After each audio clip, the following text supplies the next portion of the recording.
Here we have a worksheet on our theme unit about the sea, and this one's looking at fish, and it's a couple of different parts to it. First part looks at where fish live, the habitat, the places, and what kind of water, salt water or fresh water for fish. And then the second part down here is going to ask different questions about the parts of fish, and at the bottom we're doing a drawing. So let's take a look. Where do fish live? Well, one habitat fish live in is the ocean. So I'm going to write the word ocean right there on the top line. And the type of line. And the type of water we find in the ocean is salt water. It's very important to realize that fish that live in salt water cannot live in fresh water. It would kill them. And fish that live in fresh water cannot live in salt water. It would kill them. There's only a few exceptions, one of them being our famous salmon. We have lots of salmon here in British Columbia, and they're able to be born in the freshwater rivers, swim out to the ocean where it's salt water, live a lot of their life in the ocean, and then make their way back to the same river that they were born in and go up that freshwater river. Well, I think I just gave away another answer there for a habitat. Fish live in rivers. Some fish live their whole life in rivers. And if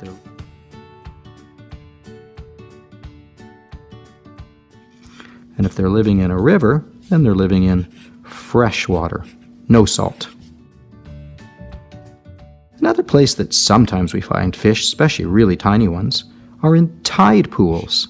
That's on the rocks where the ocean has come in with a high tide, and then the ocean has gone back out with a low tide, and it's left these kind of puddles in the rock area. We call those tide pools. Some can be fairly deep because that's ocean.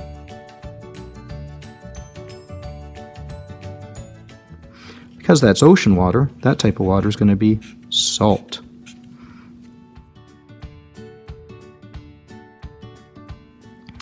Another place that fish can live is in lakes. Many rivers flow in and out of lakes.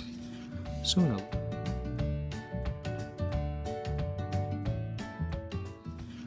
in a lake is where some fish live, and they would be freshwater fish, no salt. Let's take a look at the different parts of fish. Fish have gills to breathe, gills.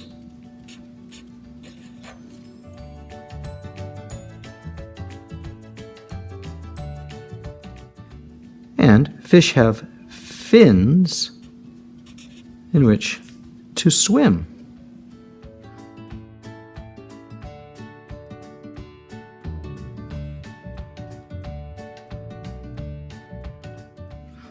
Fish have bones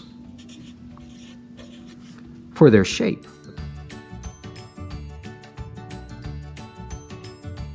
Without bones, they'd just be like jellyfish. And fish have scales.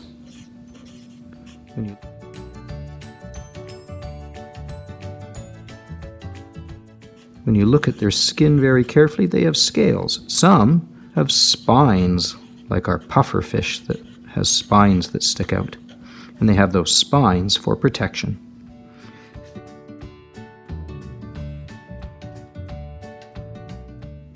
Fish hatch from eggs. They're not born live, they are born out of eggs.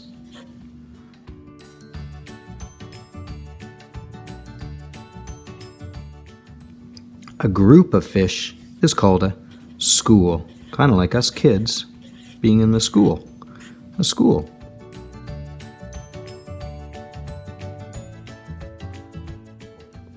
Let's reread these sentences. Fish have gills to breathe. Fish have fins to swim. Fish have bones for shape. Fish have scales and spines for protection. Think of it as like their armor. Fish hatch from eggs. A group of fish is called a school. Down at the bottom, here is my drawing of a school of fish. So a school of fish can't be just one, not even really 2 or 3 or 4. It needs to be a whole bunch. The way I like to draw my fish is I draw kind of an almond shape like that, like the shape of an eye or the shape of an almond nut. So I like to draw almond shapes like this. I haven't finished with it though. There is another part to put on. I'm going to draw a bunch of these almond shapes. I'm going to make my fish all going in the same direction. So I'm going to put a triangle at the back of that shape for their tail. And I think we'll give them a little eye.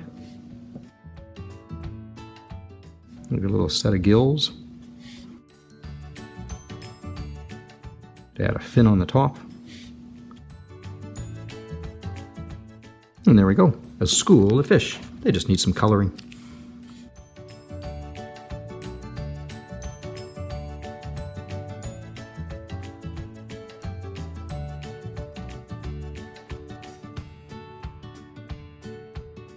And that's fish.